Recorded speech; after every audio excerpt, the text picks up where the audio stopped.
You can see the Twin Towers.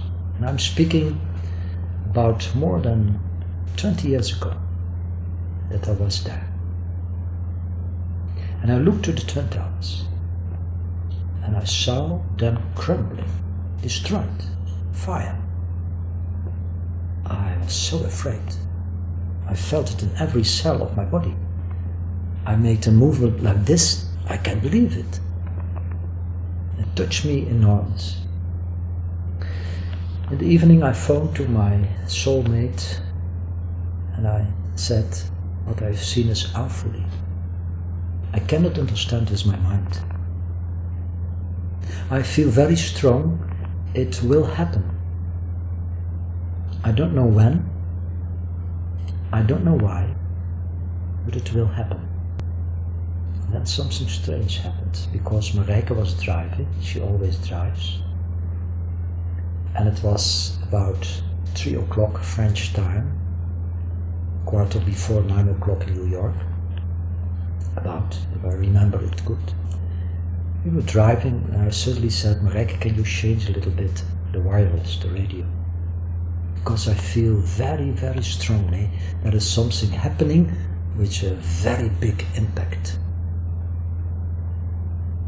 We heard the radio at the same moment and we heard about the great attack on the Twin Towers. I learned a lot of things.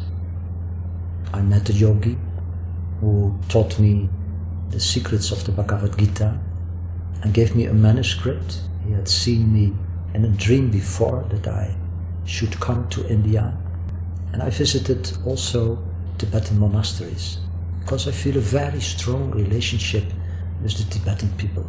I like them so much. Beautiful people.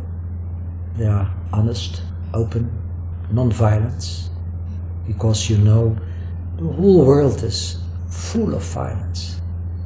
The teacher said, you have to bring your message to the people. Go. For me, it was the beginning for making steps to acting. Acting on a base from trying to be every day in what Gandhi calls ahimsa, non-violence. Because what I understand in my discovery in the secret lodges, like Skull and Bones, I read in the period from them the protocols. I read a lot about the hidden forces on the background behind the Council on Foreign Relations, the United Nations, the European community, and then suddenly you understand the whole plate. You understand everything. And then you understand on a deeper level that the forces behind the scenes are more deeper than people are thinking. It's a struggle from real evil forces against the light.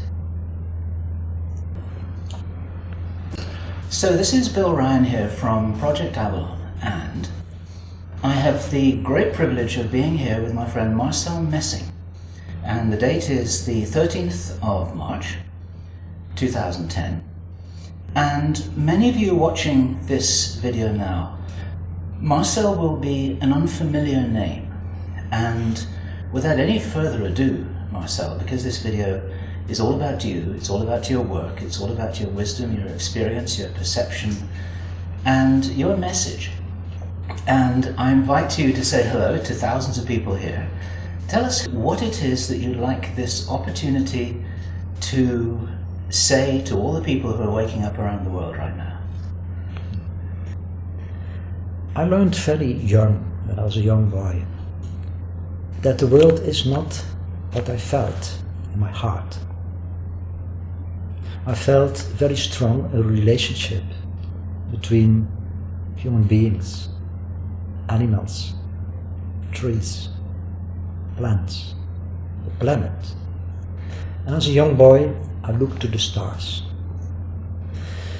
Sometimes I thought, what is that, the stars?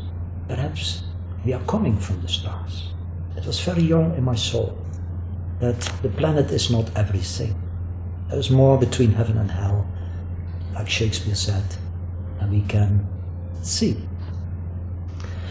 So I made a lot of discoveries, and I had a strong feeling that every person I saw on the world was feeling like myself, was looking like myself, was hearing like myself. And then I discovered it was not so. So in that period, when you are a young boy, you are a little bit isolated, a little bit lonely. It's not for being a victim, but it is a sensibility in you. And one day I decided very strong, or the people around me is crazy, or I'm crazy. I decided that I'm not crazy. I don't like to say people around me is crazy. That's without respect. But I thought and I felt very strong, be what you are. Go the road you have to go. Don't do things which other people is longing from you. Be honest to yourself. Be honest to the living beings around you.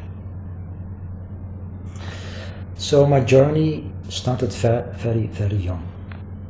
I never lost a very strong feeling in myself that you are a spiritual being. Later, if you make studies, and I'm educated in a family with a lot of study, a lot of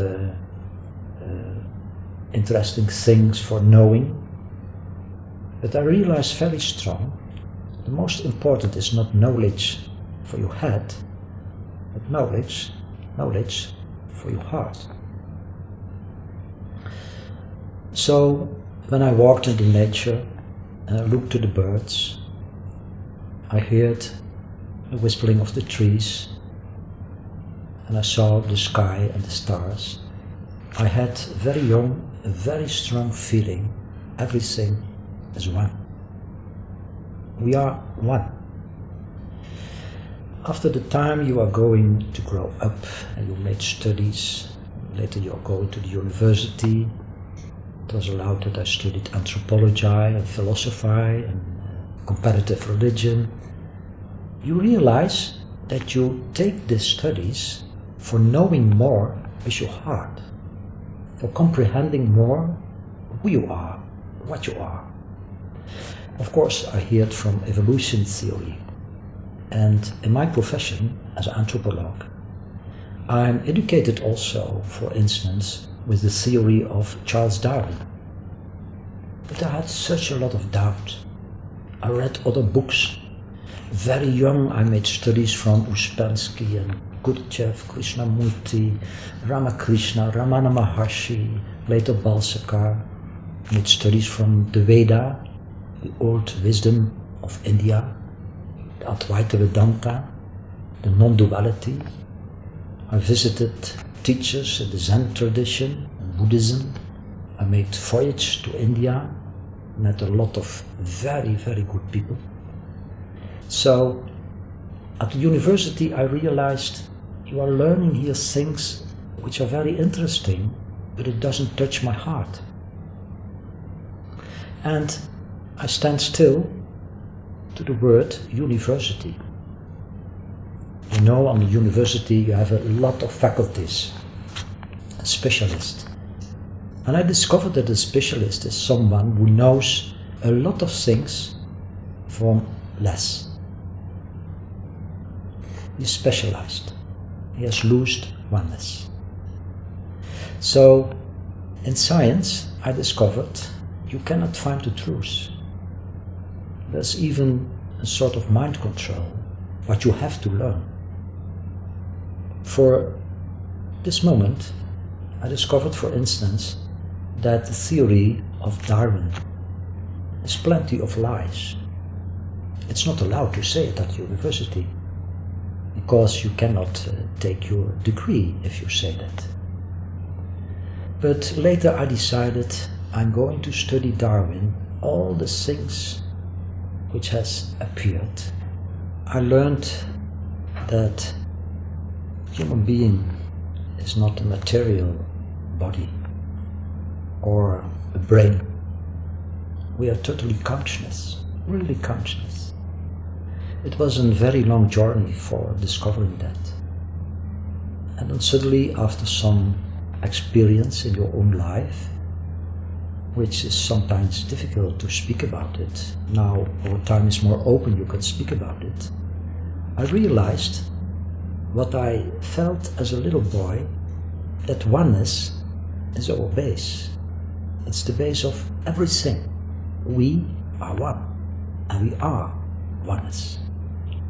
And then you look around you and you see a world in separation, struggle, war, hungry, earthquakes, seaquakes, a lot of power, people who are stealing a lot of things, some people who are so rich that you ask the question, you pose the question, how is it possible? Do you need all these things?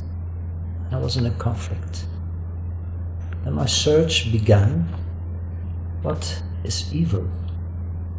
From where it is coming? Because I had a strong struggle with that.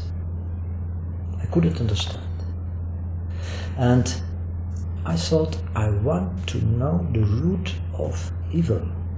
Why it does exist. Why it is. So I made studies from the background, from Nazism, fascism, communism, and I discovered a lot of things you cannot find in the well-known books in history. Things which are forbidden to speak about it. And I wrote about it. I wrote also about what can meaning the truth for you. What is the truth? Like Gandhi said, truth is God. And then you see that we are entangled in a network of lies. So, after my university, my studies in the university, I was a time teacher on the high school. I had the possibility to teach a lot of students, thousands of students, and I liked my profession. I gave teachings in anthropology, philosophy, comparative religion. We had beautiful dialogues, meetings, and we made a search together to what is truth. And I said to my students, I'm not interested in your end result after the examen. I'm only interested if you are going to be a good human being. That's the most important. After being teacher for 13 years, for thousands of students, they asked me to become scientist in a big library in Amsterdam.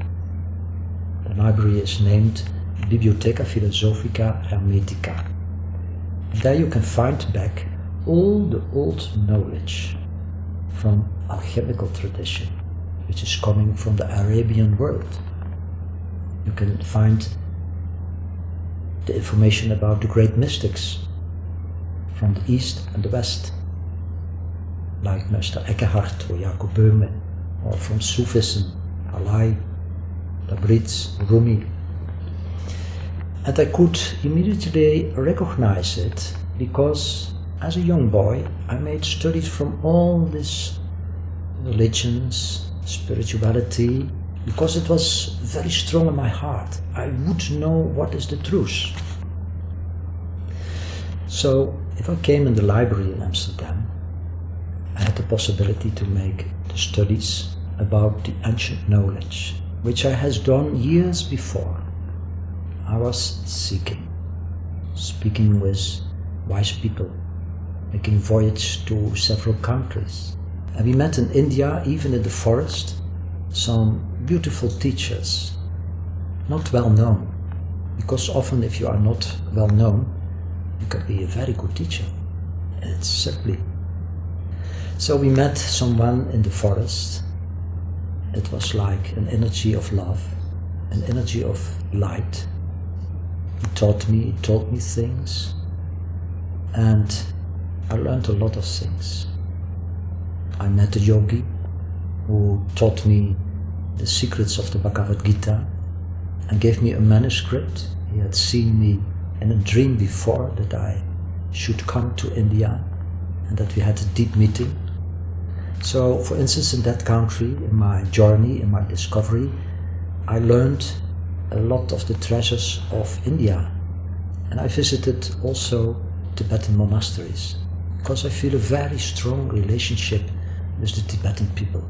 I like them so much. Beautiful people. They are honest, open, non-violence, because you know the whole world is full of violence.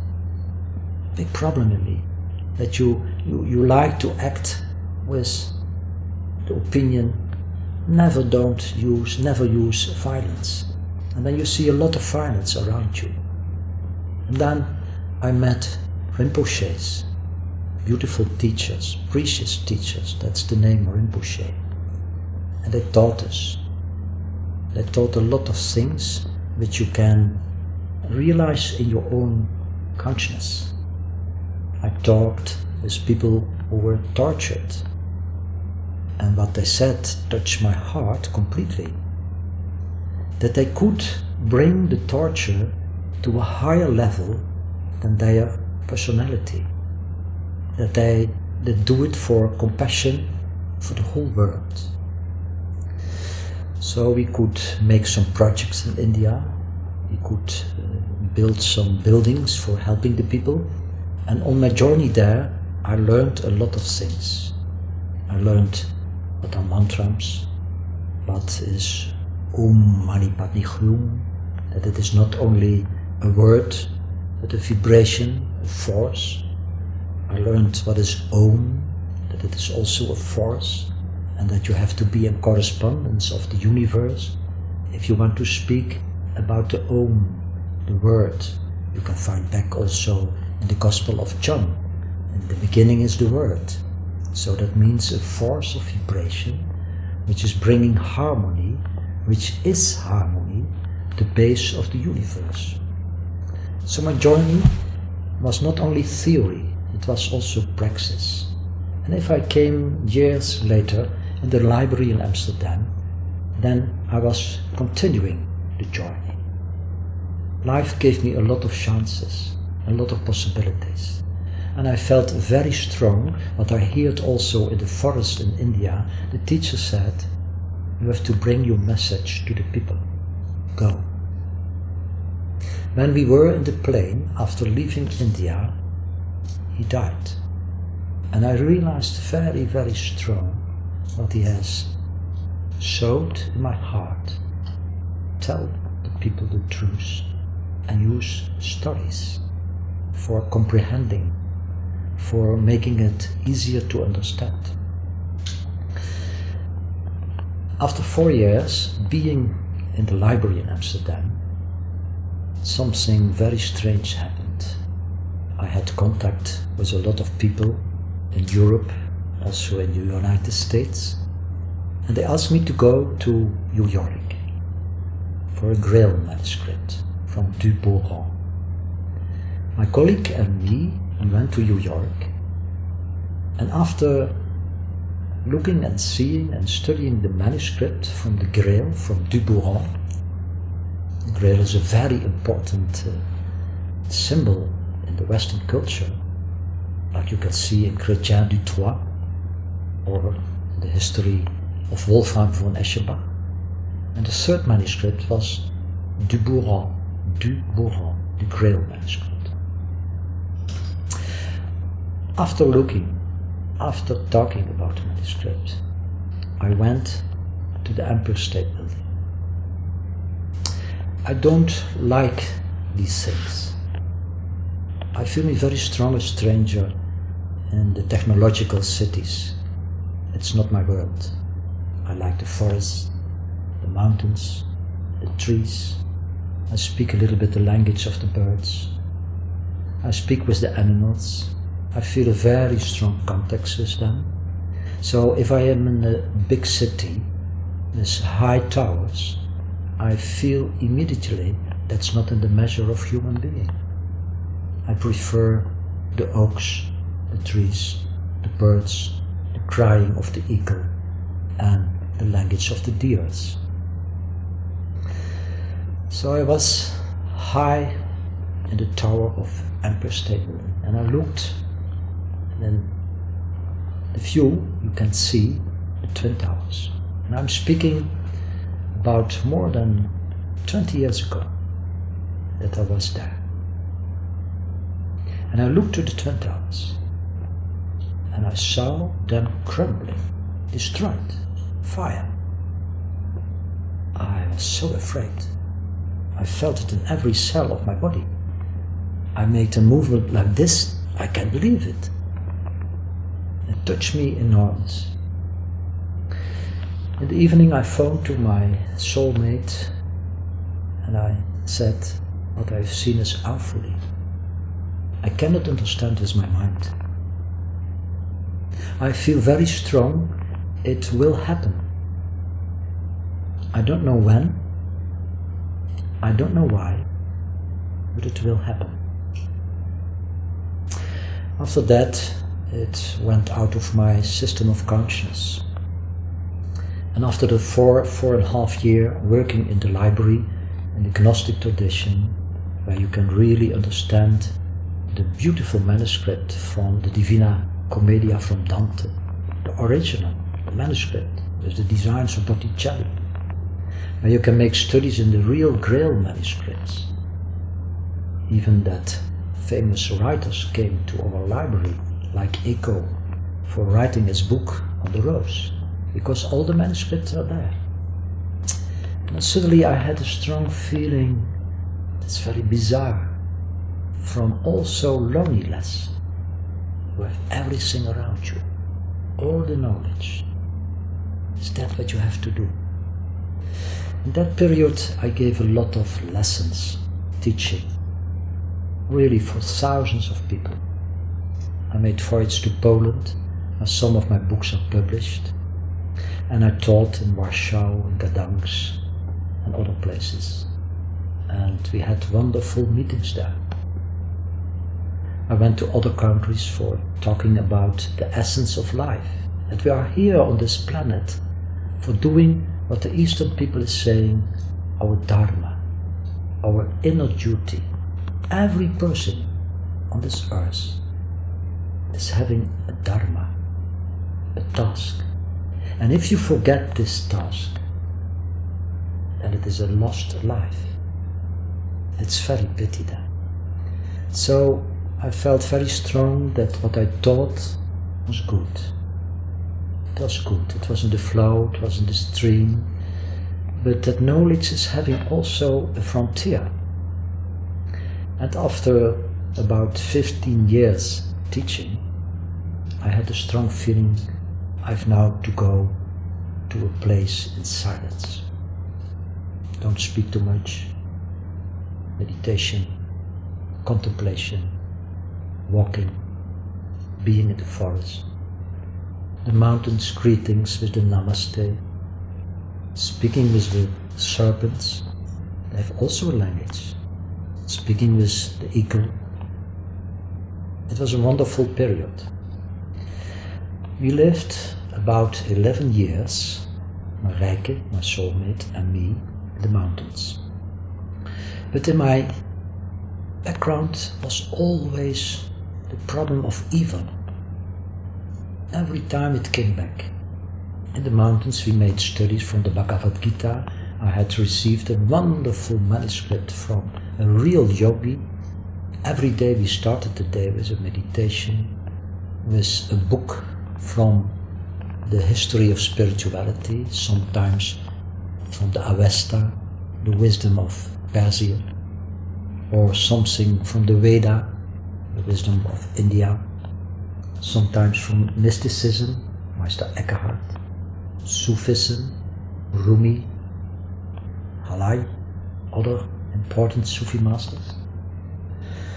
And I realized that more and more all the things you studied came literally in consciousness. It was as if everything which was unconscious came to a level from knowing with the heart, because often we have the meaning that a book cannot help you. A book can help you, a good book, a spiritual book, but with a frontier. There is a time that you have to put down your books and then let it go. And it was in that period that I let it go more and more. Then I had some experience in the mountains which remembered to another experience I had when I lived in the Netherlands. That I one day looked to a little lake.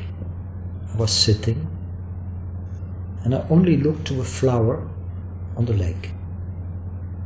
And suddenly I was disappeared. It's a very curious experience, and even if you talk about experience, you know now it's wrong, because you cannot talk about the experience. So what I am telling, in essence, is a lie. That I cannot use another way to tell something what was in the experience. Everything is love. Everything is light. Everything is perfect. And it takes 10 days in my physical body to ground the experience. Happily, I had not teachings at this period. I felt it very strong in my body. Even I felt so strong, if you want, and at the same time it's not you who says it, you can leave your body and you are away. But something kept me down in my body. My heart was beaming enormous. And I felt in the same situation, I don't need a medicine. It's not a question of health, it's an other phenomenal happening in your body. At that time, I wrote in 10 days the book Forest of Initiation. It's in the background of India that I've written it, and the person who plays a role in it, Jayana, it's something about my own life. It was the teacher in the forest who said, you have more to speak about your own experience so people can understand, because I didn't dare it, I didn't do it. In my experience it was something you keep it for you alone and for a little group of friends. So after some period I dared to speak about it. And when we were in the mountains, suddenly I got a deeper experience, but not positive. It was so anxious. You were thrown down in what you can call later the abyss. It's not having a fundament. It doesn't stop. And again, the beaming of the heart.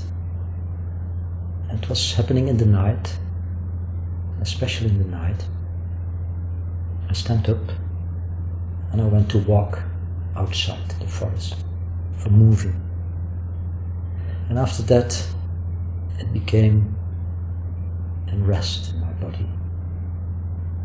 And there was the restoration of the contact with everything what is. In that 11 years that we lived in the mountains, we made little excursions with a little group of people. Normally 25 was the limit. And then we visit the caves in the south of France, the high mountains.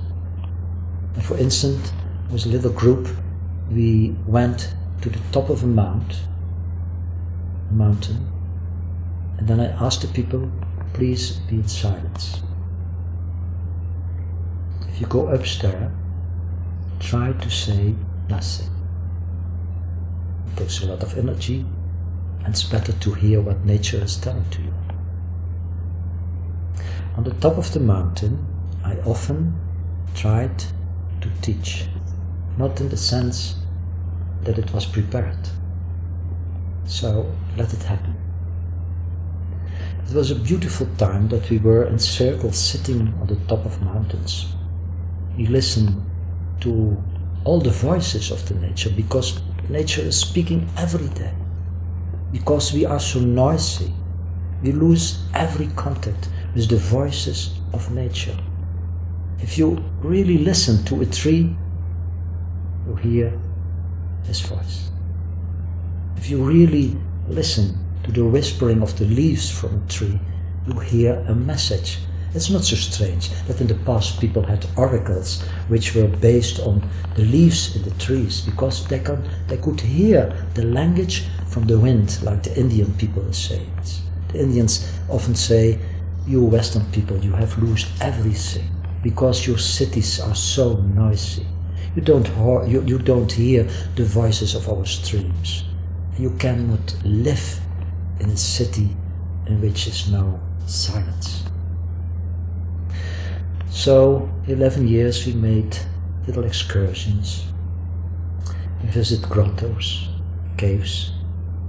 In that period I gathered a lot of information about the history of the Cathares, a wonderful group of people who lived in the Ariège, the south of France, who had the ancient knowledge from the Essenes, from which the beautiful master Jesus came out. Forbidden knowledge in the Roman Catholic Church, because if you have to know what he really was, that he was also a poet. If you read in the Essene Gospels, you meet a poet from the level of Rumi and Tabriz and other ones. No, we have crucified, for instance, Jesus twice by churches, organizations, and we have lost his poetical language. I rediscovered that in this period. Also the sources from the Essenes that came on my way. I made studies from that.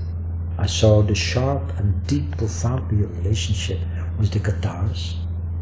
We visited very profound, under the earth, caves in which were initiations in the past.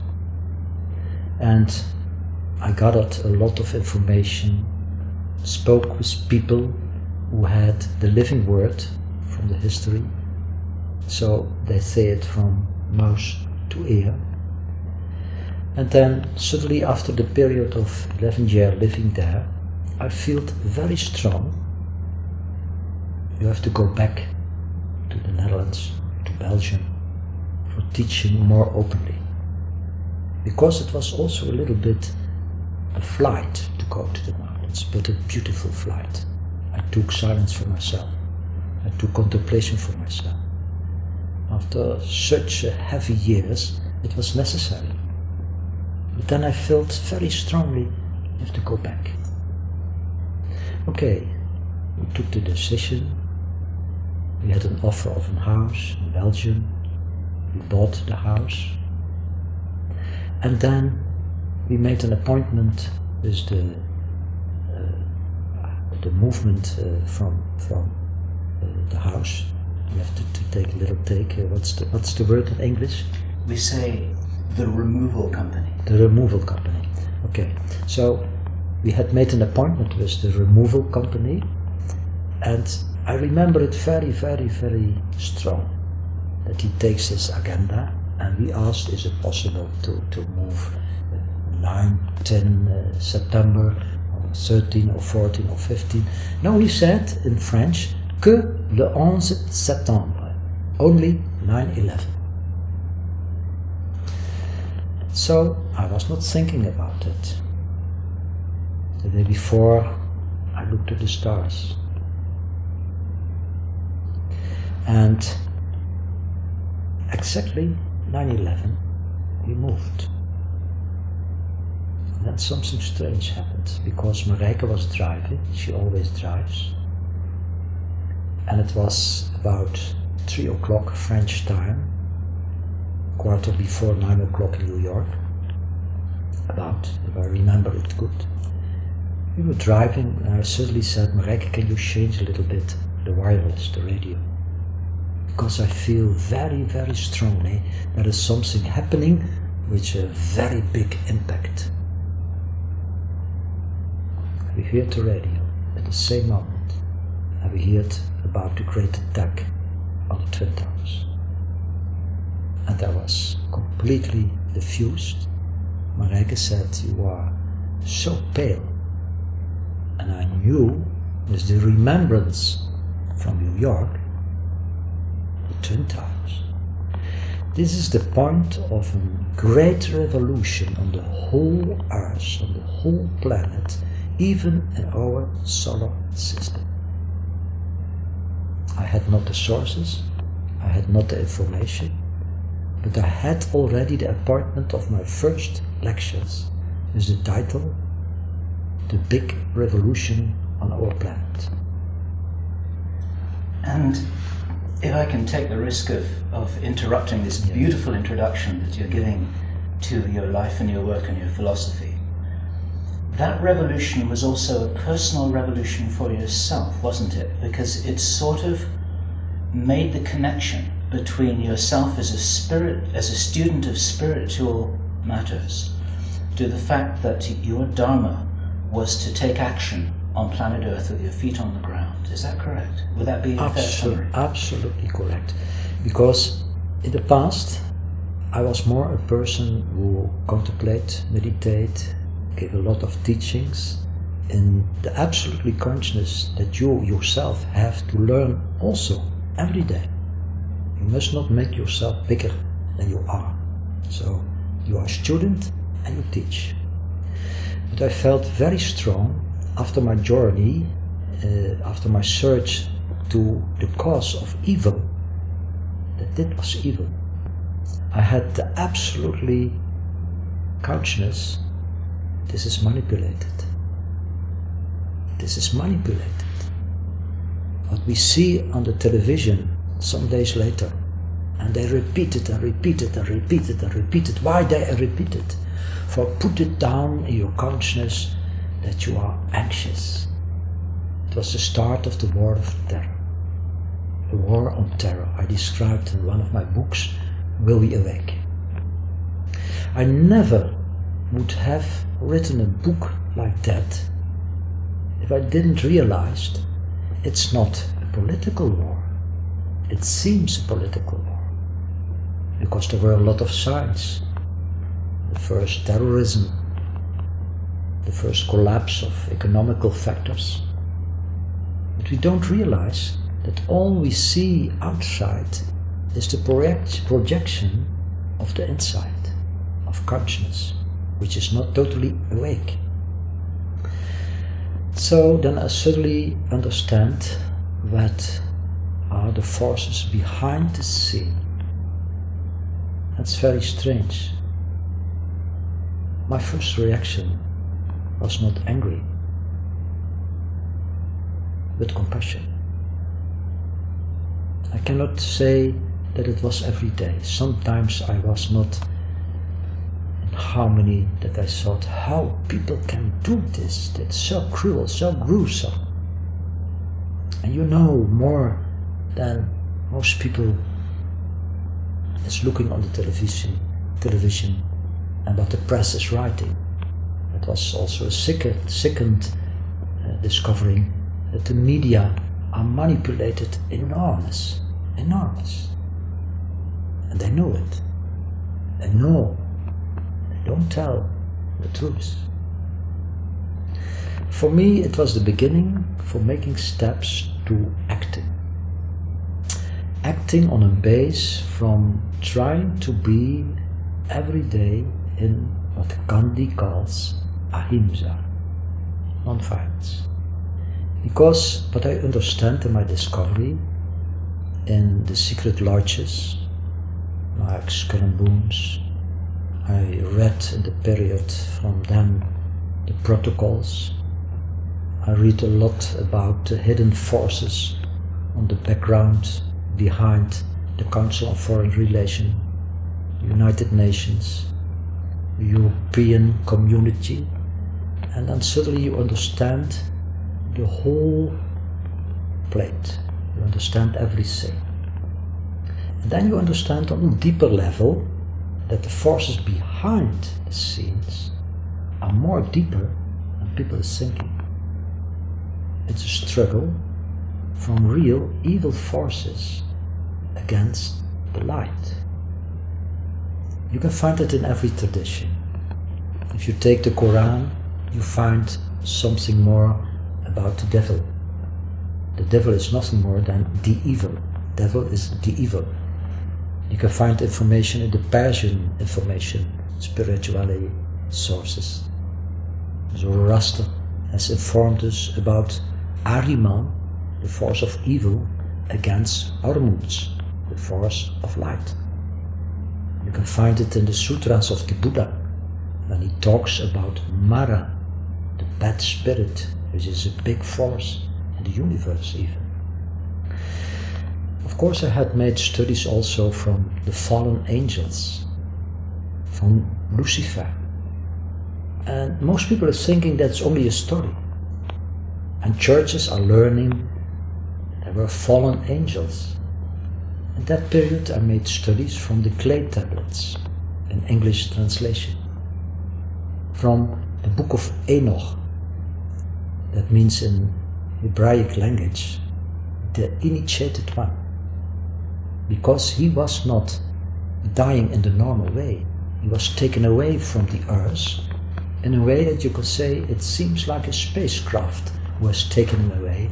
And you can find a lot of sources in these hidden books, like the Jubilees, the hidden book of Noah, the book of Enoch, that in the past and also now there were a lot of contacts between extraterrestrial people and the earth.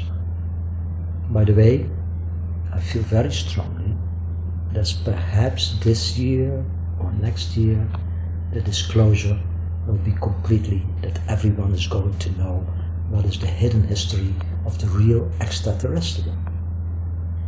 Because Hollywood is manipulating that, science is manipulating that, they are mocking on you if you think about these things.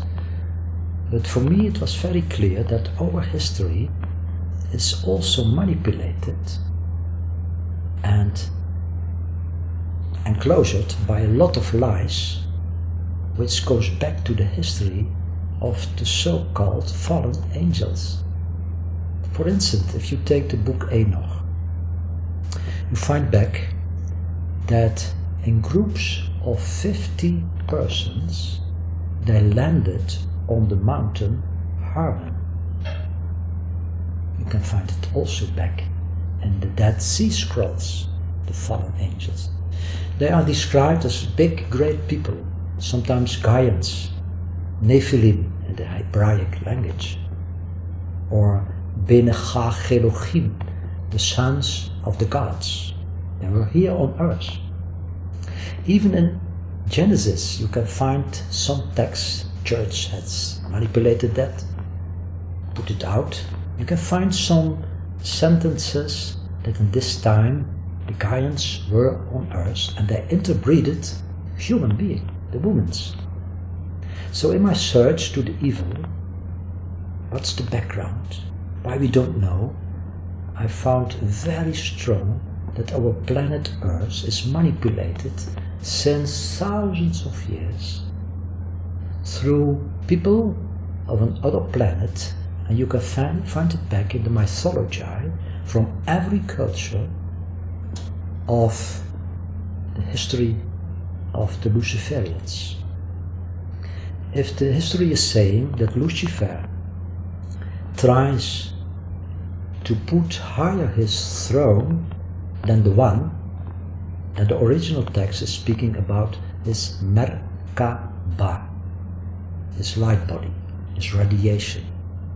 That means in the universe there is a possibility, it's not obligate, it's a possibility, that living beings, on which sort of level they are living, have the possibility to act against oneness. That's the beginning of separation. So if these evil forces, which in essence are unknowing, because if you really don't live in ignorance, but in knowing, in gnosis, you don't do that. So even these people who came here on earth have to learn a lot of things. But they had a strong longing to possess our planet, to possess the solar system. That's the Star Wars in the mythology. You can find it everywhere, a lot of traces. It's forbidden knowledge, because if you go understand, and you go understand the roots of evil, it's for a lot of people dangerous. So Marcel, what's your understanding of how you connect this very big picture together here? Because a little earlier you were talking about the shock and the wake-up call that you had, and of course thousands of other people had, on the morning of 9/11, and immediately after realizing that there was something badly wrong here. It wasn't the war on terror, it was the war against the citizens of the planet. And now you're talking about the ancient roots which have been recorded in many different cultures of visits from extraterrestrials. Many people refer to them as giants. Now, I don't want to put words into your mouth here, but how does this all fit together? What's the connection between those ancient times and the modern times? What is the secret knowledge, and what is it that what's the core of the lie that we're being told? The secret knowledge is that most people on this beautiful planet doesn't know that they are manipulated in a very, very big sense, in every level of our society. And if I speak about the giants or Nephilim, you can find also beautiful text in the texts of Nag Hammadi, where they have found beautiful text in the neighborhood of Cairo. Nag Hammadi, it means also the place of the wise serpents. Nagas means serpents. You have two sorts. You have the serpents, the reptilians, who are very evil, and you have the Nagas, the developed, higher educated people from other planets in love, who give wisdom, who learn compassion, who learn real civilization. So, for instance, there is a gospel from Philip in the text of Nag Hammadi, and there you find some rules, some sentences about the archonte. And archont means in Greek archontoi, the rulers, the rulers. And you can find there back that the rulers are a very long time on our planet Earth, and that they tried and try to enslave the whole planet. So it means even in the old texts of Christian sources, forbidden knowledge of course, you can find about it a lot of information. How did I do it? And it was also a shock in me, because I recognized in that time everything. How did I do it? Okay, we have to understand that what we call the Nephilim, or Archontoi, or Giants, or in the Sumerian language Anunnaki, they who came from above to our earth. You can find it back on the clay tablet number 7, Enuma Elish. How did they do it? First of all, they interbreeded human being. They damaged the DNA code. That means that we are not in the possibility in our beautiful body to develop total consciousness in relationship to the consciousness of the universe and the love which we call God. So we were very slowly enslaved, and we thought that it is normal. If you make studies of this history and we make a big jump to our time, after 9/11, you see very quickly the system of control, Patriot Act, biometrical passport, scanners, more satellites, homeland security, cooperation between secret services, a lot of things as data banks, DNA banks, and not everyone is comprehending what is the force behind it, like the sources of Nagamada is describing, that these Archontoi, these Anunnaki, these serpents of evil, try to enslave the people here on the planet. So they use methods. The first of all is fear. Why? If you are in fear, everything in your harmonical system changes. We need our chakras, wheels of light. We need our system of hormones. For being in the just atmosphere in your body, you need a healthy system in your body. So fear is their most strongest weapon. And why? Most people don't know that these forces don't live only in physical sense. If they create, for instance, kinship, what is later kingship, the royalty blood, and the kings are the rulers in the name of the gods. They are the intermediary between the gods and what they call the serfs, the subjects. You have to know that this is another bloodline.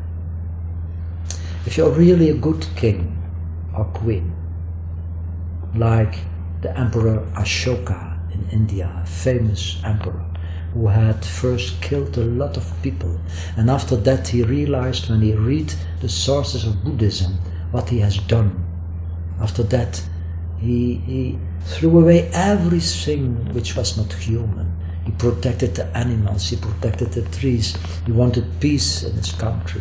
But a lot of kings, please, I don't judge, I'm not against, because even the people who often do things which we think it's wrong or not good are always our brothers and sisters.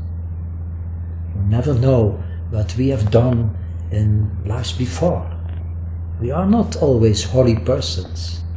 People like it to be a holy person, but you can only understand history of development of the matter and consciousness if you are honest to yourself.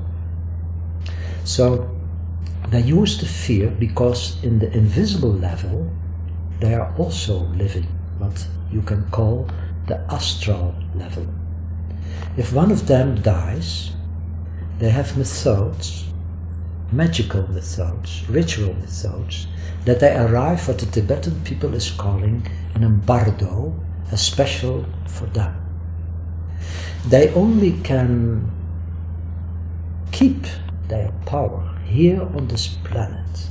What I'm telling now is very important, because you don't read it in a lot of books. I've never read it. If they want to keep their power, they need some special juice. Which juice? Blood.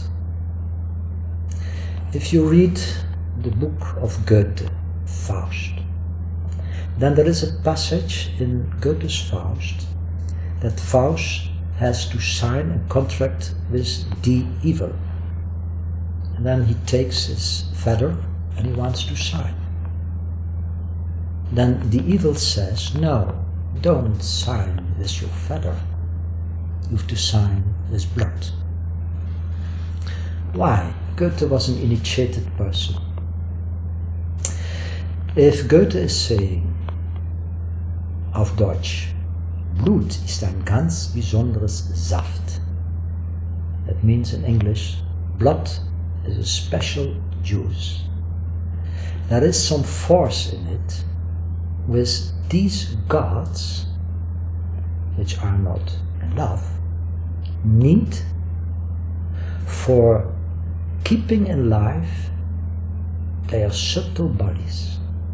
So they can longer rule, archontoi means rulers, in the invisible atmosphere, and they can take contacts in the secret lodges which have contacts with them. So if people ask how is it possible that there is such a lot of war, it was my question like a little boy, my journey, and I tell you only a little bit of my journey. I often couldn't sleep. Why there is evil? Why? Why we are not in love? Why we are not in compassion? And my discovery was that these evil forces eat, drink the negative forces from fear. So if you read a book from Homerus, the Odyssey, then you can read texts that some people have to offer to the gods with blood. So bloodlines means they have a special DNA and a special sort of blood, but in the measure of soul we are all the same. So why the Anunnaki came here, the Archontoi, the Nephilim, the Bene Chacherochim? We can say, okay, they have taken our planet. But then you forget one very important text in Nag Hammadi. I tell you what, I read it by accident this morning. I was a little bit writing for a new book, and I took the source of Nag Hammadi, and then you find a little text. In the time that the Archontoi, the rulers, thought that they do the evil with their free will, it was Big Spirit who let it go for learning people. That's very important. If I play a game with children, perhaps we can have a lot of fun. But if we don't realize that it is a play, and we make an identification, even the evil forces who have to learn, and we have to learn, are in danger. So, at the one side, we are in a game. We are in a matrix. And a lot of power use fear, bomb attacks, economical crash, climate gate. It exists, of course. Climate is changing very, very quickly. And I feel very, very strong that most people is not prepared for the biggest changes in the whole evolution of human being. And that we have also to give attention to our brothers, the animals, the trees. Because we always think, I. I feel very strong that we have to realize stories like the parable of the lost son and lost daughter. For me it's a beautiful story. I've written it in one of my books, The Shower. This parable is not from 2000 years ago. It's our history. Because the story is saying very simply, we left our palace of light and love. So that means we came also down to this planet. We came here with an aim for learning, for exercise and compassion. Because most people think, okay, you are total consciousness, we are everything, that's right. As I can feel it a little bit, after the experience I told you a little bit, and I know what I told is not complete and not right, it's only words. But there is more. The knowledge we can understand on this beautiful planet, we can transform in wisdom. So it's also the discovery of God, and we are the hands and the eyes and the voices of this oneness, can learn in his own wisdom. That's very difficult for people to believe that and to understand. It seems some heresy, because we have a very dogmatical opinion about what is. For instance, if we take a beautiful text, what is called a logion in the Gospel of Thomas, the pupils are asking to the Master, please explain us what's the Father. And you have to know, if Christ is speaking about the Father, he speaks in the same time about the Mother.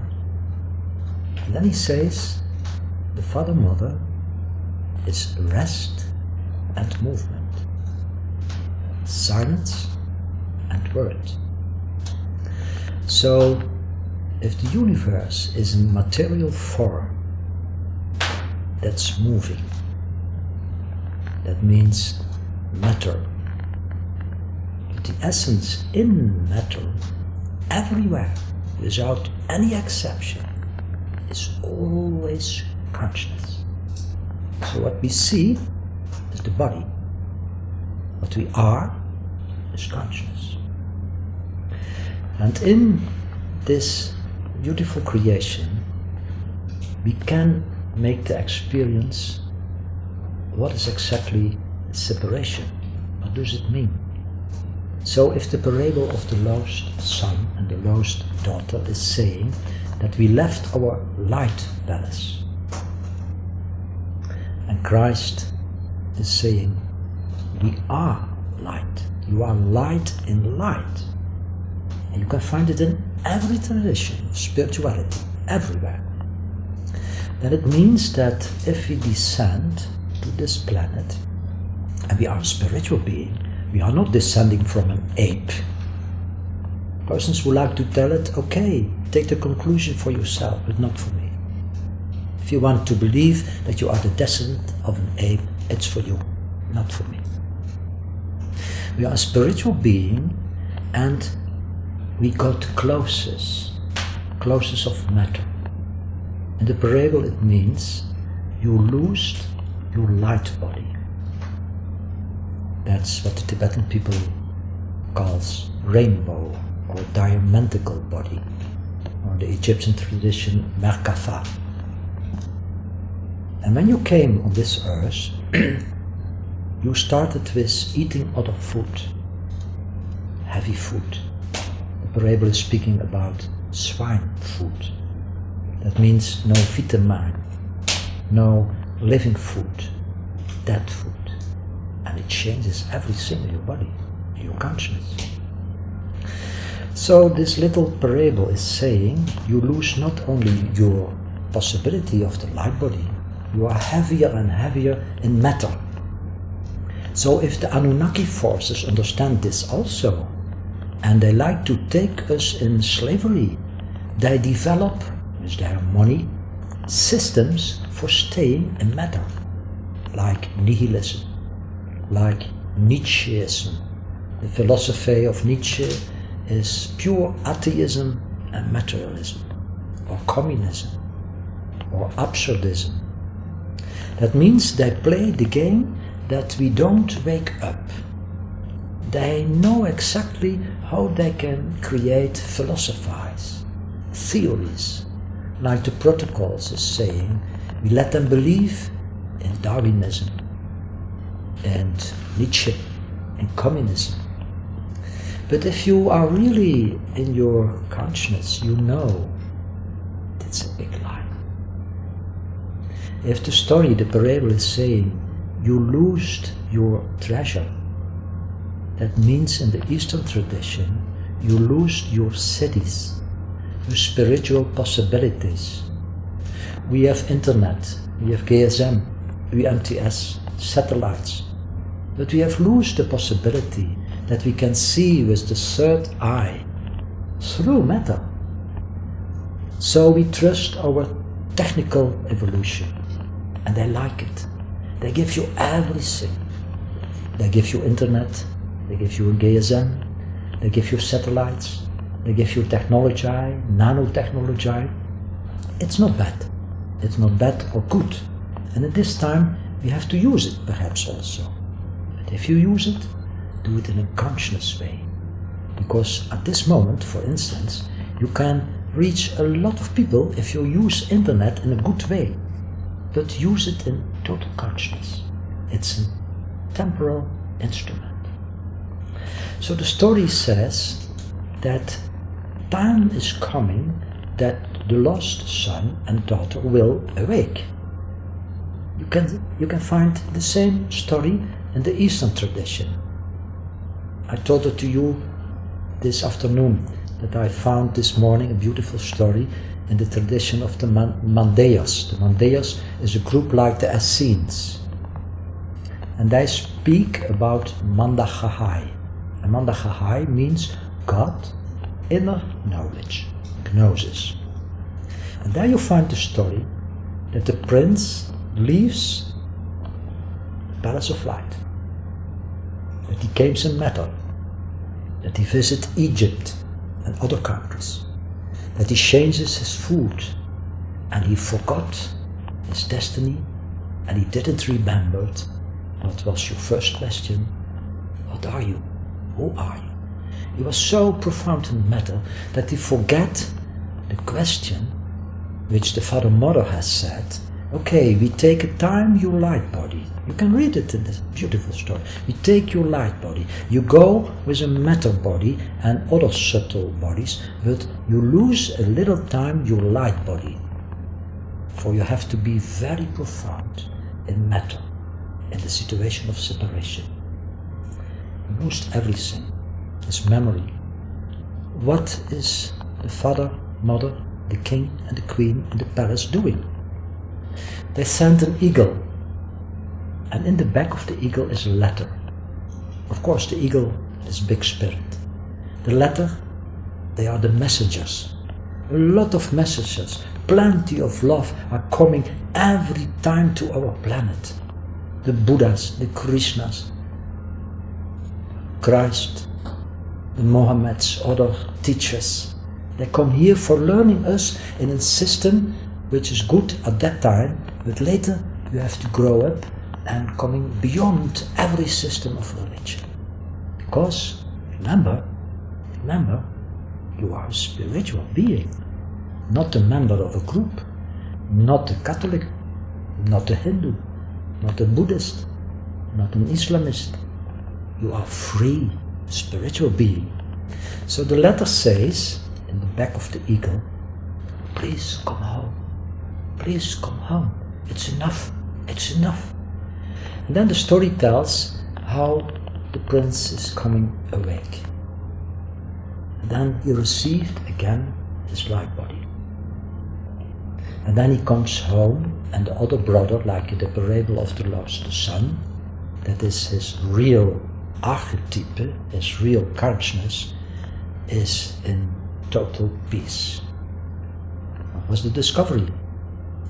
The movement of God.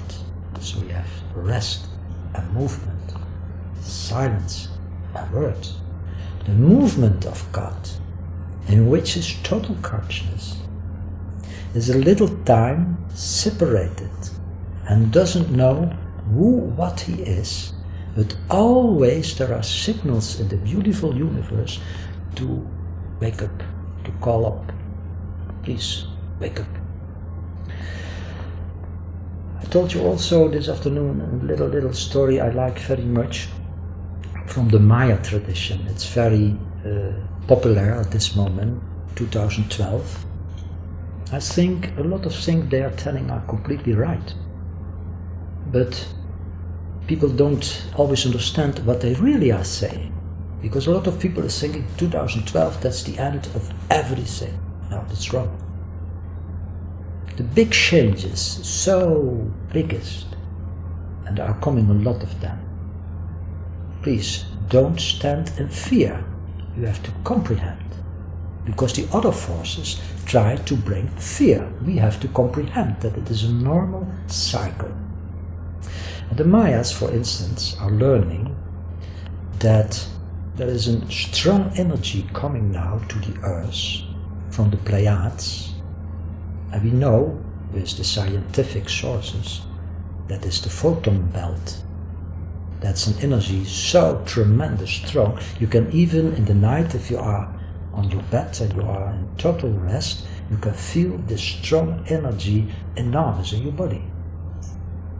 This is changing our DNA, which is manipulated by the forces we called Anunnaki, Nephilim, Archontoi.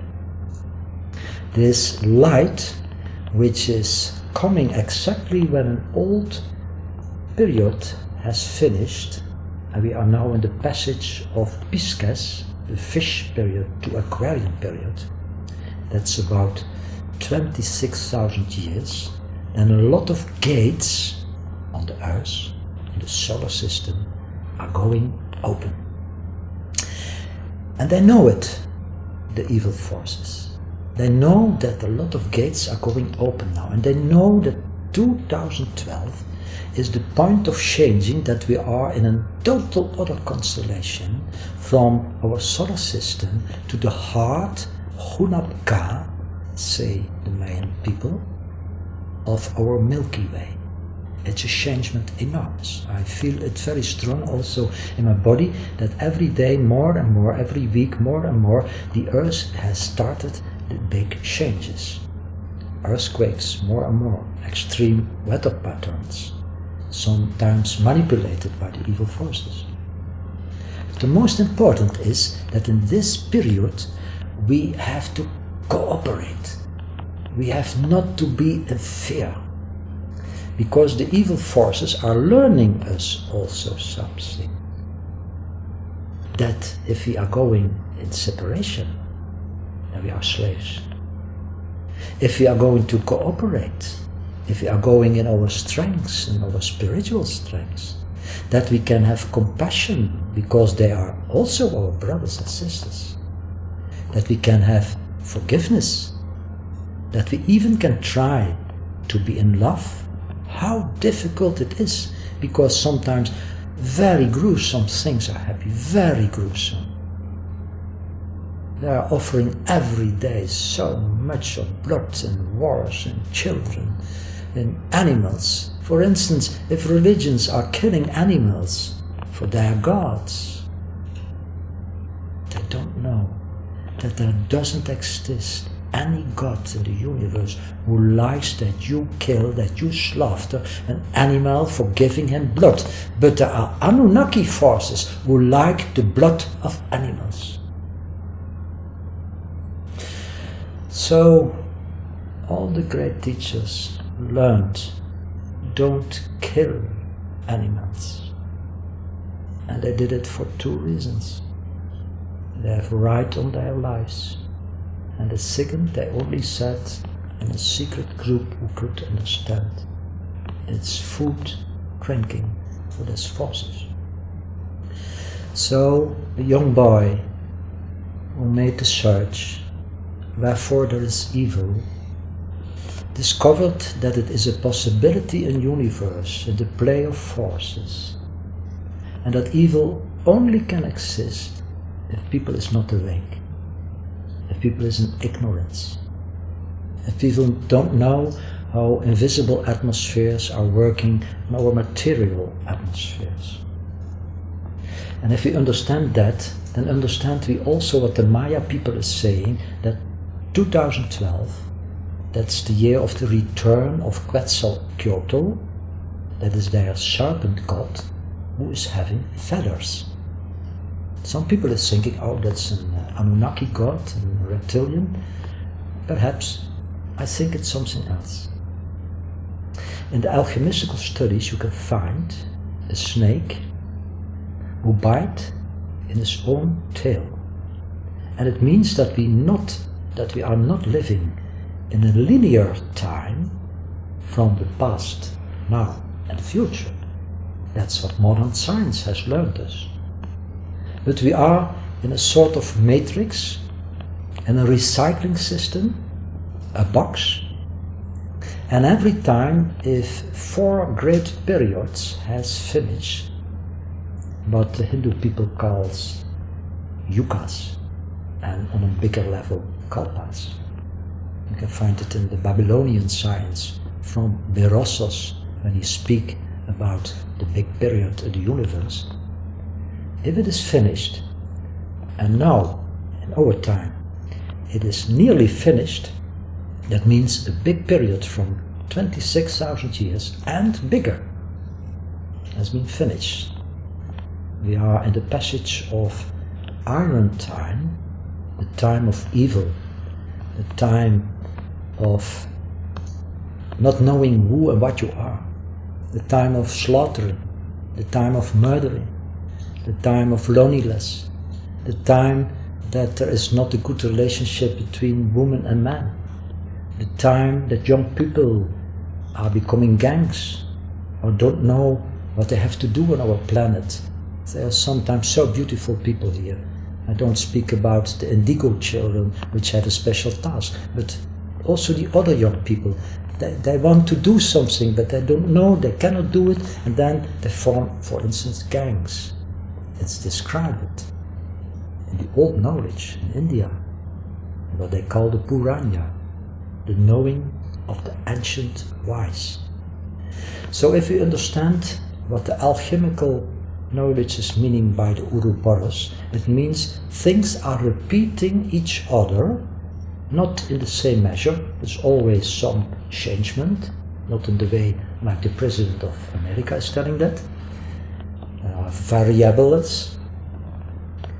At the end, you stay in the box if you don't rebirth. Because what people doesn't know, and I learned it very strongly also from Buddhism, we are the producers of mind energy. And as long as our mind is having as a base desire, we feed our desires. And the Buddha, for instance, is speaking, there will come a time that you stop with that. He calls that nirvana. That means it finished. The Cathars called it andura. That is an Occitan word and means you stop with it. Because you see the system of recycling, and what we call reincarnation is true. It exists, but it makes not free. So when I taught the time with the tanka of the Buddhists, you see in the nucleus of the tanka the people recycling. A lot of people don't know that the people you see in the nucleus recycling in several conditions of consciousness is also the Buddha. So in the nucleus is also the Buddha, but in movement, in separation, in persons. The real Buddha is outside the tanka, outside the cycle. That means our Buddha spirit, our cosmic consciousness, is the master of time and the master of space. And as long as we have desires to stay here on this planet, which is beautiful, but with desire, then we stay here. It's the gift from the universe. You like it? Even in suffering, sometimes people are in ignorance that they create new energy in their mind for a new rebirth. Therefore, the great teachers learned you have to take a second birth, and they don't mean reincarnation. For instance, Christ is saying, if you don't rebirth from water and fire, you shall not reach the kingdom of God. Everyone knew water, the stream, is inner knowledge. Fire is the spirit of the universe. So if we are going to change our behavior, if we are going to see that everyone is your brother and your sister, that even the thought they are evil and I'm good is a form of separation. Then we can make the jump, it's not you who are doing that, but the jump can happening, that everything is okay. Everything. Does that mean that we don't have to act? No. You can live in the same time in two levels. The level you know and the level from suffering. There's such a lot of suffering. And what do you like? You like that it stops the suffering, the pain. So then you are going to act, but in a way that you are not attached to the fruits of your acts.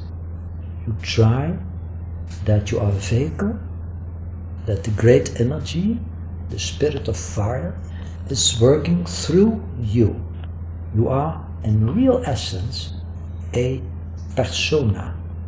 Latin for per, through, sonare, it's tuning through you. Now we have a very, very difficult time. But we never have to lose our hope.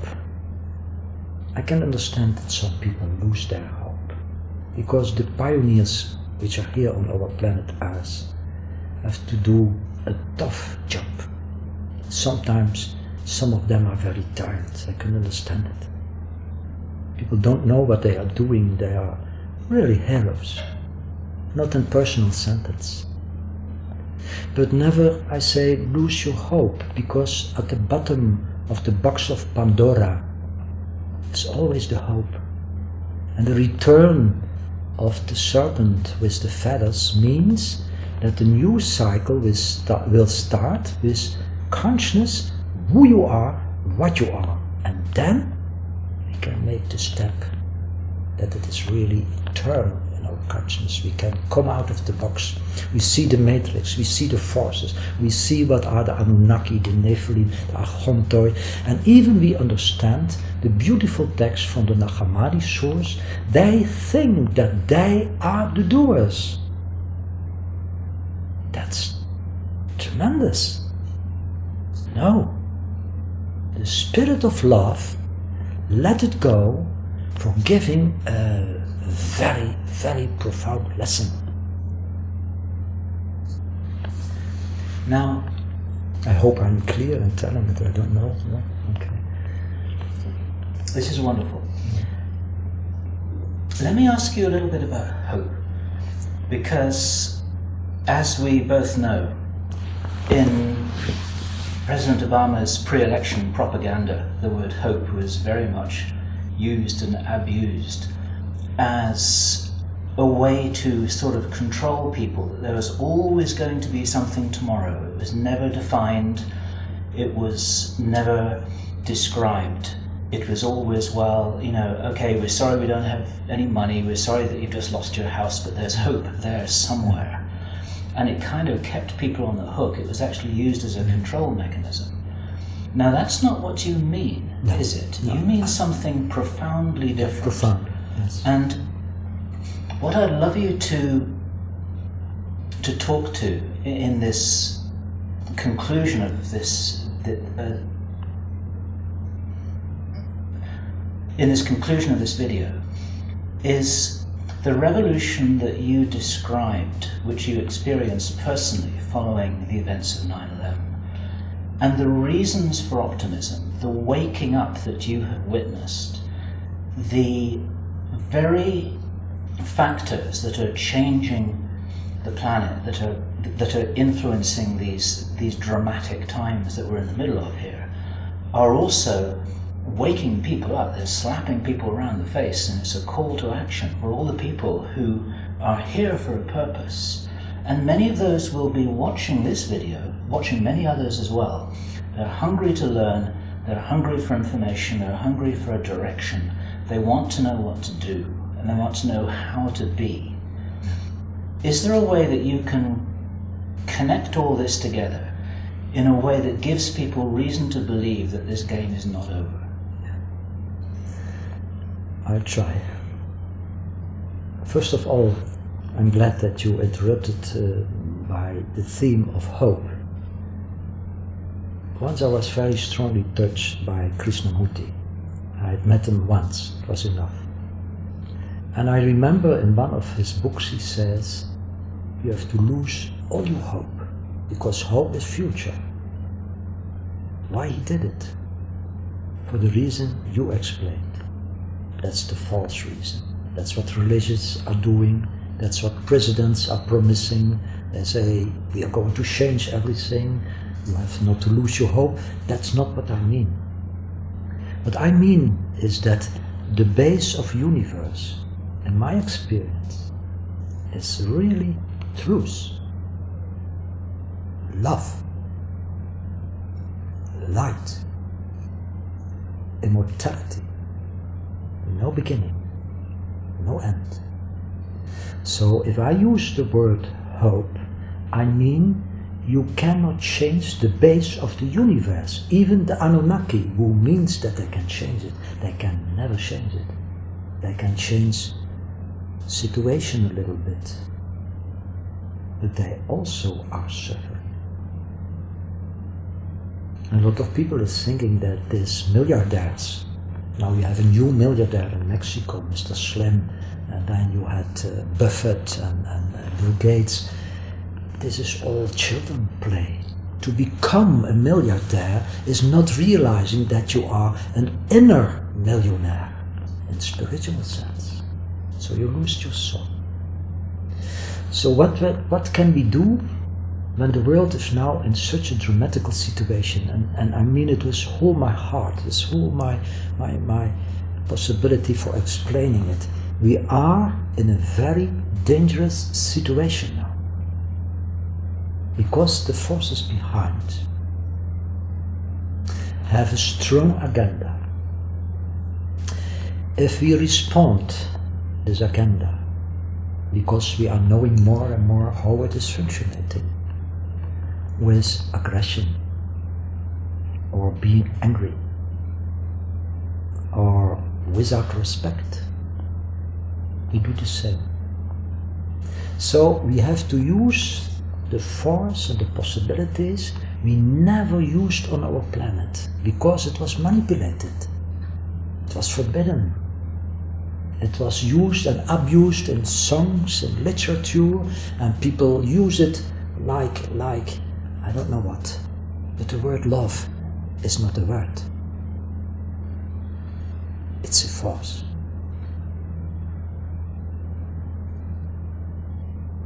It's the base of the universe. So what we can do is go into the inside, in the same time contemplating, meditating, and acting. Organize. Young people, I say often in Belgium, in the Netherlands and other countries, please organize yourself. Speak about the questions. Speak about your fear, your feelings. Tell each other. Make studies. Make also meditation. Start you coming together with a beautiful piece of music, what you like, what's beautiful for you. Please, in harmony, start with that. Start with a beautiful text and speak about it. Organize yourself, because the biggest force on our planet is that we organize the deepest feeling human being is having, love. The most critical period now in our evolution is asking not to spoil the energy of oil outside and gas. No, it is to use the oil inside the lamp of our body. We are the virgins, the wise virgins, the wise souls. And the bridegroom, that means nothing other else than an enormous energy, is going through our solar system, is going through our earth, is touching every living being, also the persons who mean that they can rule, they are also touched. And I can tell you from the deepest of my heart, if you like it in the next years 2.5 years, and then a biggest revolution has ended for a new possibility. If you like it to be empowered, more richness, you are poor human being. So I look in the camera, and my message is also especially for them. I don't accuse, I don't judge. Please, if you hear this, look to yourself. Is this your destiny? Plundering the planet, taking away everything. The cause of hunger, the cause of weather changes. Is that your ultimate goal on the earth? I'm absolutely convinced there are forces, plenty of love, will change all these situations, not like a deus ex machina and is coming here, okay, we are cleaning it for you. We have first of all to clean the planet by our free acting. Never forget it. Never say, leave it to God. In our deepest bottom of our heart is the spark of God. So we have to do the job. And we never can resolve the biggest problems which are now on our planet. By violence, by aggression. We lose the struggle. We have to go beyond the struggle. We have to go beyond religion. We have to go beyond political systems. We have to go beyond social systems. And the most important for the young people, we have to go beyond our fear. Come together. Meditate. Pray in the way you want it. Share your experience. Come together, international, national. The wake-up call is not for struggling with aggression, but for waking up in our consciousness, because consciousness is such a strong energy. It's the strongest energy in everything what is existing, in everything.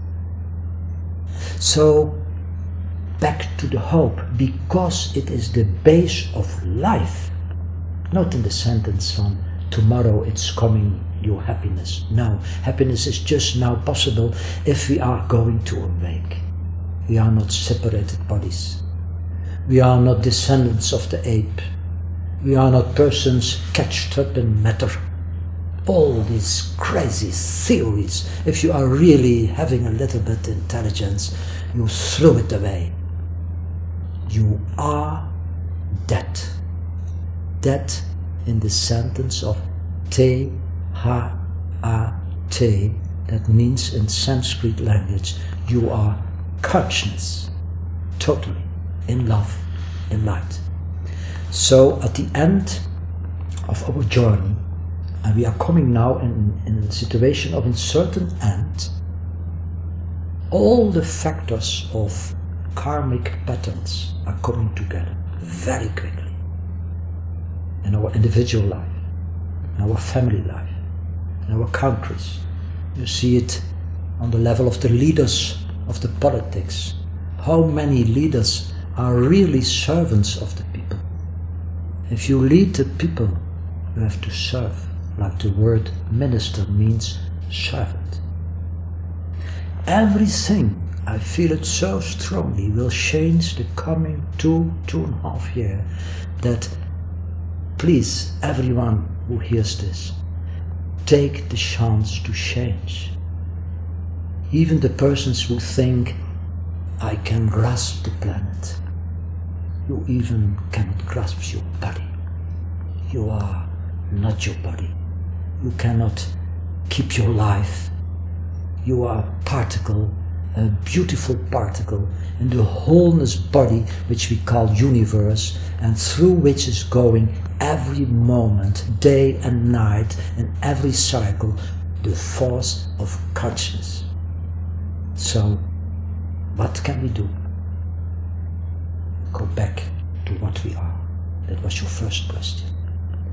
In my life it was a journey and is a journey. And I discovered a lot of things. And I decided to act. And at the same time to meditate. To write my books. To publish my books. With only one aim. You are always a vehicle. A messenger. So... This is what your name means, isn't it? Am I right in understanding that? A little bit, yes. A little bit, yes. Messing means in the alchemical language, he or she who is making relations between everything. That's the first meaning. That's very so you make relations between everything what is. And sometimes people don't know what is in a name. A name is not nothing. If the stories from the creation is always telling that a name or a number is very important, you have also to stay a little moment in silence, not to mean your name. I will not say it's always valuable for every situation, for every person, but sometimes it's an agreement. So I feel I have to do. For me there's no other way. It's what the teacher in the forest said, you have to do your dharma. Then you feel every day, even if there are difficult moments, and they are, of course, that you feel that you are protected, that love is taking you on your road, and that if I look to you, to other persons, I look to myself. To the self. If I hit you, or I threw a stone to another person, it's to myself. So please stop with all the walls in Israel. Stop with the wall in China. The old walls we had in Berlin. The new walls in Egypt. Walls means that we are in a separate situation. All the beauty of all the people, these varieties of colors and religions, are rays of the same sun. Yeah. The invisible walls that we all have between us as people, which in many ways, despite our electronic age that we live in, they're actually stronger than they have been before. Many, many years ago, at the times of the Depression, when people were in real trouble, they helped each other. And I'm not so sure that people are so willing to reach out and help one another now, because we live in so much spiritual isolation and loneliness, even though we're connected electronically. There's a paradox here. And one of the things which I have been talking about, and I'm sure you will agree, is that we need to re-establish the idea of community. Community in the true sense of the word. Togetherness. Community as a human race. We're all here on Spaceship Earth. We have to take responsibility for all the people, all the animals, all the ecosystem that's been so destroyed, for everything that's not right. It's not suddenly going to be all over in 2 years' time. No, absolutely not. But what you're saying, if I'm understanding you right, is that we have a window of opportunity which is open still for us to reach a tipping point of capability between us to actually reclaim the situation as our own. And then after that, I would personally suggest that then there's going to be quite a long period of cleanup to be done, because we've made a mess of this place. And it's all got something to do with all of us. And that felt like a statement, but actually it was a question. I'm very interested to know your view on that. I think I can agree with a lot of things you are saying. In the first place, the electronic world is only a surrogate. It's a virtual world. And therefore I said, you can use it, but if you use it, do it in consciousness. Because what is really important is what you say, the community and the real essence. That we can look in our eyes. I don't say I look in your eyes, we look in our eyes.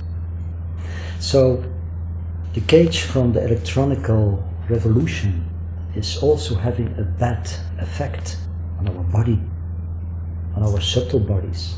And they know it, of course, they know it. They try to throw us and to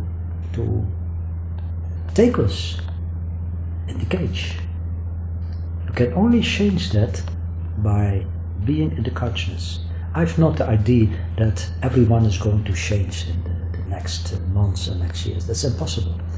And I feel also that nature is giving more chances to the people who cannot awake at this moment, because the snake is biting anew in their own tail. The people who can make themselves free, totally free. And perhaps, like the Buddhist tradition is saying, come back in another time like a little bodhisattva for helping. Like Padmasambhava with a lot of hands for helping. That means also, okay, 2012 is not the end. It's growing to what you call the tipping point. We have a lot of possibilities now. It will be sometimes dangerous, sometimes very intensive. Please try to stay in your rest and go with the movement, and at the same time act without acting. But I'm sure that the world after 2012, in that sentence I agree with the Mayas, will be changed enormous, enormous. All the people now in politics who are making their big business and big towers and big plans. Sorry, I have a smile for that. Because you think then that you are the architect. That's not right. That's not right. I didn't learn that in a church or in a synagogue, in a mosque. I learned it in my own consciousness, that the real architect you cannot find in a lodge from Freemasons or other esoterical tradition. The real architect, arche, tekte, means we are not the builders of the universe. We are the spring, the drop in the ocean of consciousness. And if it melt together, that's the namaste in the Eastern tradition, that means the duality is one, then you are the ocean. And you cannot say, as ego, I am the ocean. The ocean is there. So we are going to have a very important time, a time with a lot of surprises. I think a lot of things are going to happen. The possibility is there for a lot of people to awake to the truth, to awake to the question who and what we are, to awake that we all are brothers and sisters, that we cannot understand the creation without respect for the animals, the plants, the stones. Everything what is here in our planet is having a function. If you steal the oil, or if you take the gold, you don't realize that they have a meaning in the body of Mother Earth. But you cannot say he or she is the thief, because we all use that. Please don't make a wall, they are the bad, we are the good. We have to realize everything is interconnected. That's what Buddhist teachers learned to me. Patika Samuppada. That means everything is having a consequence. I like to use the example that a little calf in a herd from, for instance, thousands of cows, every time find back the mother. So also the deeds find back the actor. What you sow, in that sentence you reap. Even the forces who think that they can rule the planet have never to forget that this order, and I don't speak about new world order, this order is the base of harmony in our universe. So what you sow, one day you are going to reap. And perhaps you think, oh, that can take a lot of time. It will come. So let us make exercise in more profounder things as compassion and forgiveness. Because we can help each other, and in that sentence also ourselves, if we can stay in the force of forgiveness. Because if we have not forgiveness, then the seed of karma will be the cause of a lot of new suffering. Only if we have really discovered the most profound bottom of why these things are happening, we are growing up in compassion, forgiveness, understanding. So that's a little bit not my message, but the message in what I feel the most important period of human evolution. Please stop with making your own big project. Listen to the voices of Mother Earth. Listen to the voices of our solar system. Look what is happening. Look what is happening with the sun. That he is changing enormous. Look to the planets, that they are changing enormous, that there is a revolution in our solar system. And what are the most people doing? Making new projects. Oh, that's totally crazy. Stop it. Listen. It's not too late. It's never too late. It's too late if you don't understand what I mean by never. Then the gates closed. Like you can read in the hidden gospel of Maria from Magdalena. She was one of the most wise women. She was made to a whore by the churches, but she was a high educated, initiated woman.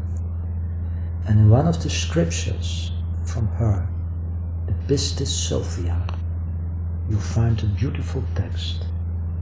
Please, in the end time, because that's the time that everything in karmic pattern will going to come to an end, go through the gate of light, because you never know when the gate will be closed. Take the chance. It's an adventure, a big possibility for stopping suffering. Marcel Messing, thank you so much. These are wonderful words. We're going to get this transcribed and translated. Many more people in the English language and in many other languages need to hear what it is that you have learned through your life. And I know that you're a vessel. This learning has been coming through you.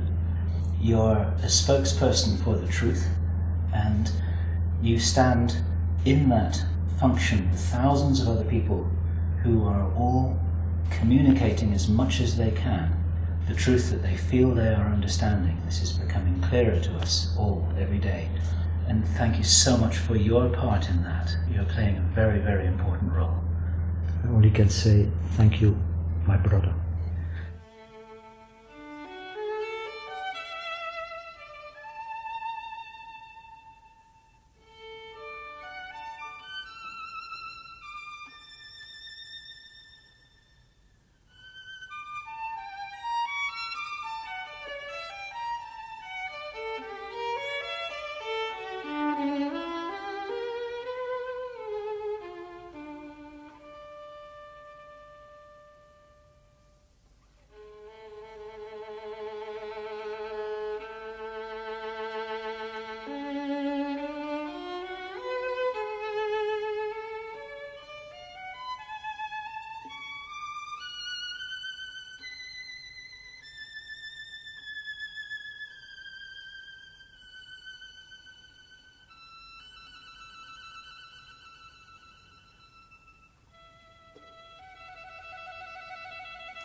you.